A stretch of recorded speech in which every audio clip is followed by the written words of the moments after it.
ராமானுசா மிக்க பண்டிதனே, ராமானுசரே மிக்க பண்டிதனேன்னார். பண்டிதர் என்றாலே ஸ்காலர், எல்லாம் கற்று தேர்ந்தவர். மிக்க பண்டிதன்னா மிகச்சிறந்த பண்டிதர்னு அர்த்தம். அது பண்டிதருக்கும் மிகச்சிறந்த பண்டிதருக்கும் என்ன வித்தியாசம்னா, ராமானுஜருடைய கிரேட்னஸே தான். இந்த மத்தவ தவறான கொள்கைகள் பின்பற்றுகிறார்கள்னு சொன்னேன் இல்லையா, அந்த கொள்கைகளிலும் ராமானுஜருக்கு பாண்டித்யம் உண்டு. ஏன்னா ஒரு கொள்கையை கண்டிக்கணும்னா, சும்மா இன்னைக்கு சில பேர் ஒரு சமயத்தை திட்டணுங்கிறதுக்காகவே திட்டுறா பாருங்க, நாஸ்திகர்கள்னு சொல்லிட்டு. அவர்கள் முதல்ல அந்த சமய நூல்களையே படிச்சிருக்க மாட்டா, வெறும் துவேஷம் வெறுப்பால திட்டுவார்கள். ஆனால் ராமானுஜர் என்ன பண்ணார், வேத நெறிய நிலைநாட்டணும். வேதத்துக்கு புறம்பாக ஒரு சிலர் பேசுறாருன்னா அந்த கொள்கையை கண்டிக்கணும். ராமானுஜர் அந்த கொள்கைகளையும் முழுசா படிச்சிருக்கார்.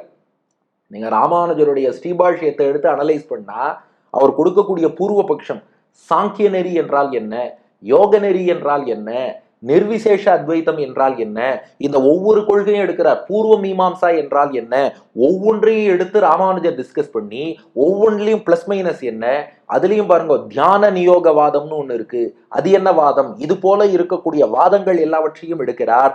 ஒவ்வொன்றிலும் அவ்வளவு பாண்டித்யம். இது மட்டும் இல்ல, பௌத்த மதத்துல உள்ள 4 பிரிவுகள் என்ன, அந்த பிரிவுகள் ஒன்னொன்னுலயும் என்னென்ன தோஷங்கள் இருக்கு, அதை ஒவ்வொன்றையும் ஸ்ரீபாஷ்யத்திலே நாம் 2வது அத்தியாயத்திலே பார்க்கலாம்.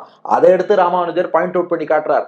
அது போல ஆகமங்கள்னு பாக்குறோமே, வைஷ்ணவ ஆகமமான பாஞ்சராத்திர ஆகமம்னா அதனுடைய பெருமைகள் என்ன, அதை எடுத்து ஸ்ரீபாஷ்யம் 2வது அத்தியாயத்துல ராமானுஜர் ஹைலைட் பண்றார். இது போல அவருக்கு தெரியாத சாஸ்திரங்கள்ங்கிறதே கிடையாது. அத்தனையும் மேற்கோள் காட்டி அப்போ ஒரு கொள்கையை கண்டிக்கிறார்னா உடனே நாம ராமானுஜருக்கும் அவருக்கும் பகை சண்டை போட்டார், அப்படி அர்த்தமே இல்லை. அந்த கொள்கைகளையும் அவர் ஆழ்ந்து கற்று இந்த இன்டர்பிரேஷன்ல எது கொஞ்சம் பிழையா இருக்கு, அதை எப்படி இம்ப்ரூவ் பண்ணிக்கலாம், அவளுக்கும் சுட்டி காட்டுகிறார். அப்படிப்பட்ட பண்டிதனே, மிக்க பண்டிதனே, இப்படிப்பட்ட காரியம் செய்து எல்லோரையும் திருத்தி நல்வழிக்கு கொண்டு வந்தீர்களே பண்டிதனே. அத்தோட அப்படியே பிரார்த்தனையை சேர்த்துக்கோங்க. பிடியை தொடரும் களிரென்ன யானுன் பிறங்கிய சீர் அடியை தொடரும்படி நல்க வேண்டும். பெண் யானையை பின்பற்றி போகும் ஆண் யானையை போல தேவரீர் திருவடிகளை அடியன் எப்போதும் பின்பற்றி வர வேண்டும், அதற்கு தேவரீரே அனுகிரகம் பண்ண வேண்டும் என்று பிரார்த்திப்பதுதான் இந்த பாசுரம்.